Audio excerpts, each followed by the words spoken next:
Muy bien, damos inicio entonces. Estamos aperturando la segunda parte de la guía de estudio número 4 del curso de idioma español. En la clase pasada, en la primera parte, vimos lo que son las figuras retóricas. Hablamos de qué es la metáfora, la ironía, la antítesis, el oxímoron y la propospopeya. ¿Cuáles son las características de estas figuras retóricas? Pues las encontramos en los textos literarios y el enfoque de este tipo de figuras pues es crear algo irreal, algo imaginario para poderle dar como un tipo de realce o un tipo de figura, como su nombre lo dice, ¿verdad? Figura retórica como una imaginación o una parte no real, algo que lleve a poder contemplarlo desde otro punto de vista, ¿verdad? Pero obviamente no es real. El día de hoy vamos a hablar de lo que es el hiperbole, hiperbatón y el retruécano. ¿En qué consiste? También son figuras y en qué consisten este tipo de figuras. En primer lugar, bueno, vamos a empezar diciendo que las figuras retóricas dan a una idea o sentimiento, ocurre cuando el hablante o el autor desvía o cambia el sentido literal de una o varias palabras o altera el orden habitual de estas palabras o grupo de palabras en el discurso emitido. Algo muy importante de este tipo de figuras retóricas es que aquí vemos que hay un cambio de la realidad, un cambio del orden de las palabras, un cambio del significado de las palabras, un cambio del sentido literal de las palabras. Esa es la característica de estas figuras retóricas. Entonces dice, dan ese cambio al sentido literal, alteran el orden de las palabras.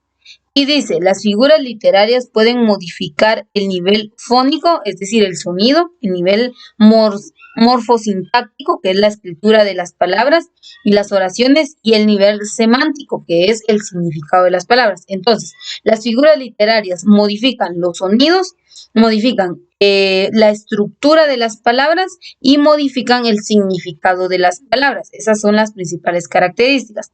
Entre las figuras que alteran el nivel morfosintáctico están el hiperbatón y los juegos de palabras retruécano. La hiperbole modifica el nivel semántico. Vamos a empezar con el primero, que sería el hiperbole. ¿En qué consiste?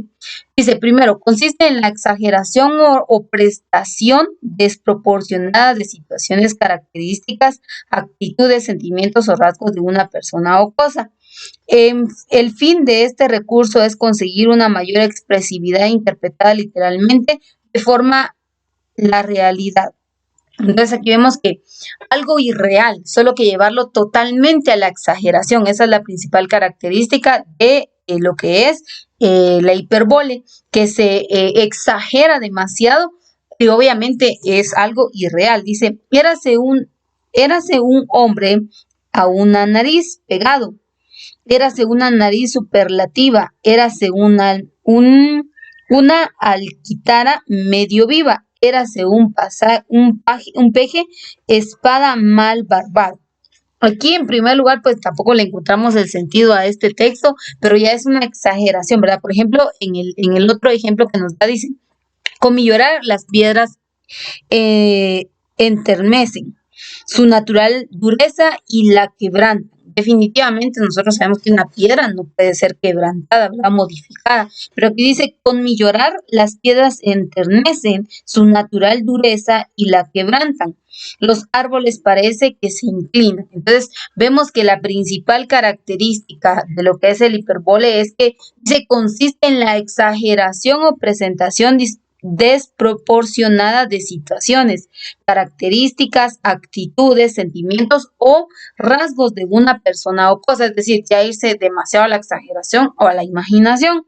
Por ejemplo, en este otro que nos da, dice, algunos poetas utilizan la hiperbole para expresar lo que sienten por el bien amado. Observa el siguiente ejemplo.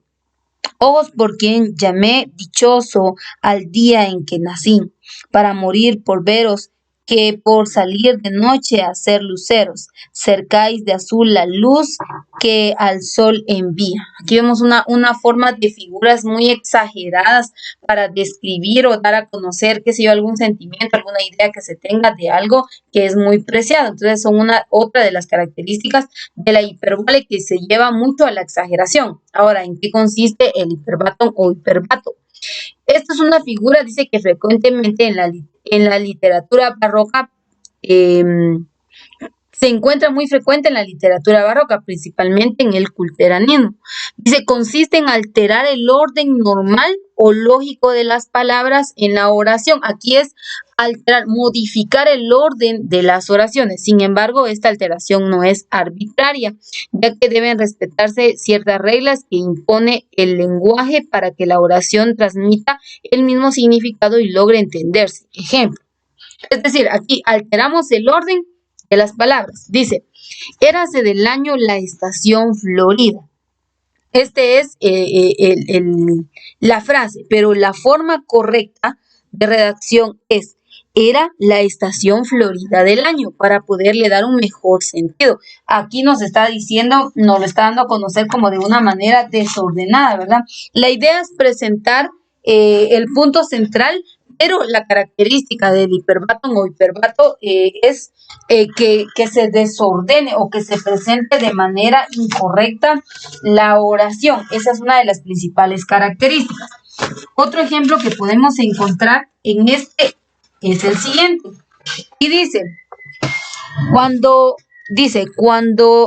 preciosa la pandereta toda toca y hiere el dulce son, los aires vanos, perlas son que derrama con las manos, flores que se despiden de la boca. Entonces aquí vemos una forma no muy concreta o no muy clara de entender esta frase, y la forma correcta quedaría de la siguiente manera. Aquí vamos a ver cómo es que se cumple esta figura. La forma correcta sería, cuando Preciosa toca la pandereta y el son dulce hiere los aires vanos, sus perlas que derrama con las manos son flores que despide de la boca. Esa sería la forma correcta. Entonces, la primera, lo que es la hipérbole, lo que busca es la exageración, irse a una imaginación muy, muy grande de la realidad.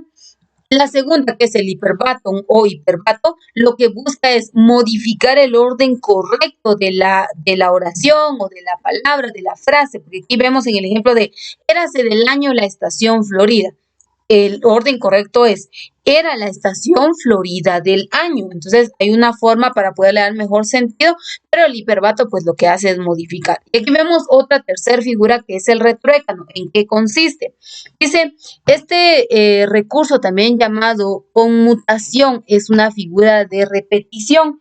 Lo que busca este tipo de figura es eliminar la primera opción, dando a conocer otra. Entonces dice, consiste en la inversión de los términos de una proposición o cláusula en otra subsiguiente, para que el sentido de esta última forme contraste o antítesis con el de la anterior.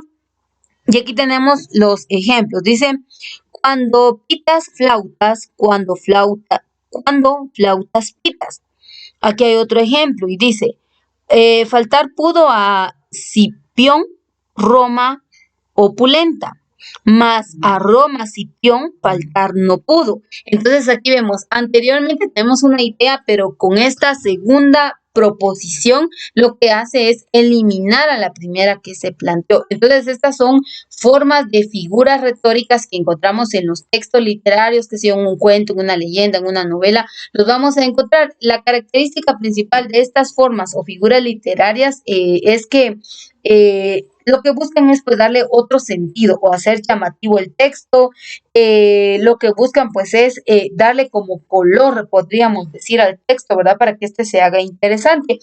Hay algunas de estas, por ejemplo, que son las más que son las más utilizadas. Por ejemplo, la hiperbole es una de las figuras literarias o las figuras retóricas, perdón, en los textos literarios más conocida o más utilizada por la característica de que esta pues lo que busca es llevar a un alto grado de imaginación la idea principal, ¿verdad?